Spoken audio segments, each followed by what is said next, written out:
بسم اللہ الرحمن الرحیم۔ شروع اللہ تبارک و تعالیٰ کے نام سے جو بڑا مہربان اور نہایت رحیم و کریم ہے۔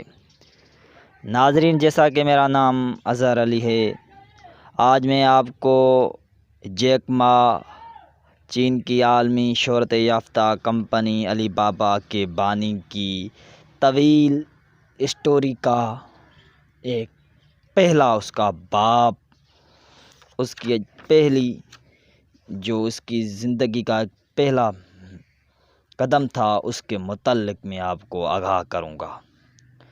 اس زندگی کا پہلا جو باب ہے وہ ہے مشکل حالات کا مقابلہ۔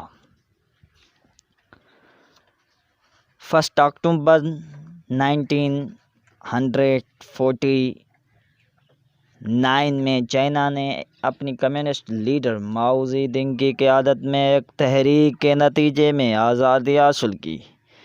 جب چائنا نے آزادی حاصل کی تو اس کے ساتھ ہی اسے بہت سے مسئلے درپیش تھے۔ لوگوں کی ایک کثیر التعداد نشے کا شکار تھی اور ساتھ ہی ساتھ چائنا کی آبادی اور غربت تیزی سے بڑھ رہی تھی۔ جب چائنا وجود میں آیا تو اس وقت بھی چائنا آبادی کے حساب سے دنیا کا سب سے بڑا ملک تھا۔ ابھی یہ سارے مسئلے اپنی جگہ تھے۔ چائنا کے وجود میں آنے کے کچھ ہی سالوں بعد یعنی 1958 میں چائنا میں ایک بہت بڑا قحط پڑ گیا۔ اس قحط کو دی گریٹ فیمن آف چائنا بھی کہا جاتا ہے۔ اس قحط کی شدت میں اضافے کی ایک وجہ یہ تھی کہ چائنا میں زیادہ تر کاشت کی جانے والی زمین کو آبپاشی کی سہولت میسر نہیں تھی، بلکہ وہ زمینیں بارش سے سیراب ہوتی۔ ہر طرف نہ صرف غربت اپنی انتہا کو چھونے لگی بلکہ بھوک بھی اپنی شدت اختیار کر گئی۔ یہ شدت اس قدر بڑھ گئی کہ چائنا میں 3 کروڑ سے زائد لوگ بھوک سے مر گئے۔ جب اس وقت چائنا کی آبادی تقریباً 66 کروڑ تھی۔ اس قحط کی وجہ قدرتی عناصر اتنے نہیں تھے جتنے کہ حکومتی خراب پالیسیاں۔ قدرتی عناصر نے قحط میں صرف 30% حصہ ڈالا جبکہ ناقص پالیسیوں نے 70%۔ ہر طرف بھوک ہی بھوک تھی۔ لوگ کھانے کے انتظار میں مر رہے تھے جبکہ کچھ اپنی امیدیں ہارتے ہوئے موت کا انتظار کر رہے تھے۔ جاگیرداری نظام کی وجہ سے دولت بھی چند ہاتھوں میں محصور تھی اور لوگ مفلسی سے تڑپ رہے تھے۔ کروڑوں زندگیاں نگلنے کے بعد 1961 میں یہ قحط ختم ہو گیا۔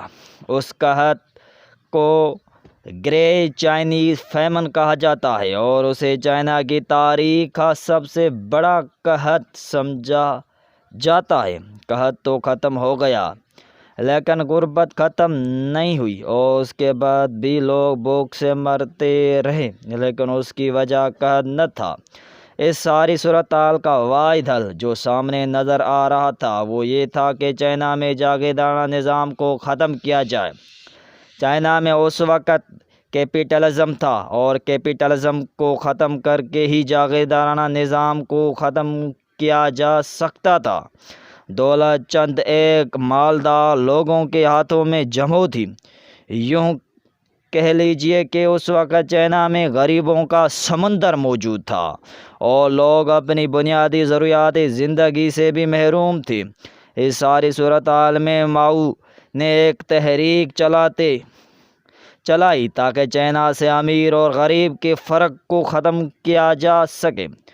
ماؤ کمیونسٹ سوچ رکھتا تھا اور اس کے مطابق اس کا واحد حل یہ تھا کہ چائنا سے کیپٹلزم کو ختم کیا جائے۔ اس وقت یہی سوچا جا رہا تھا کہ ماؤ کی سوچ کو چائنا کا قانون بنا دیا جائے۔ لہٰذا ماؤ دنگ کی یہ تحریک 1966 سے 1976 تک چلتی رہی، کیونکہ 1976 میں ماؤ کی وفات ہو گئی تھی۔ ماؤ کی یہ تحریک بہت کامیاب رہی اور نتیجے میں چائنا میں کمیونزم قائم ہو گیا۔ جیک ما کی پیدائش انہی مشکل حالات میں ہوئی جب چائنا میں ماؤ دنگ کی تحریک چل رہی تھی، اور وہ 10 ستمبر 1964 میں ایک غریب خاندان میں پیدا ہوا۔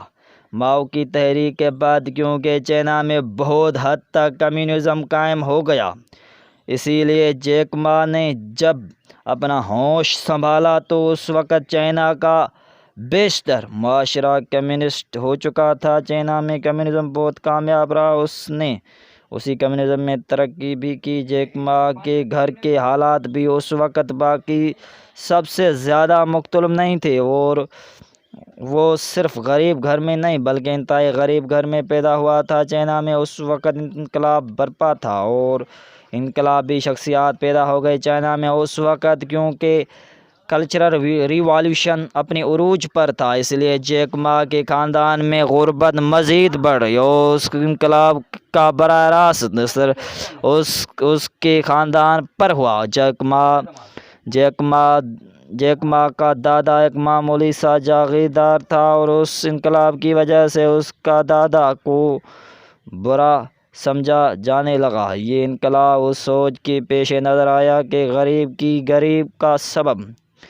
غریب کا غربت کا سبب جاگیردار ہے، اس وجہ سے اس کے دادا کے ساتھ لوگوں کا رویہ بہت برا ہو گیا، اور اس انقلاب کے نتیجے میں جاگیرداروں سے ان کی زمینیں بھی چھین لی گئی، اور جیک ما کے خاندان کے ساتھ بھی یہی ہوا اور وہ غریب ہو گئے۔ جیک ما کا ایک بڑا بھائی اور ایک چھوٹی بہن بھی ہے۔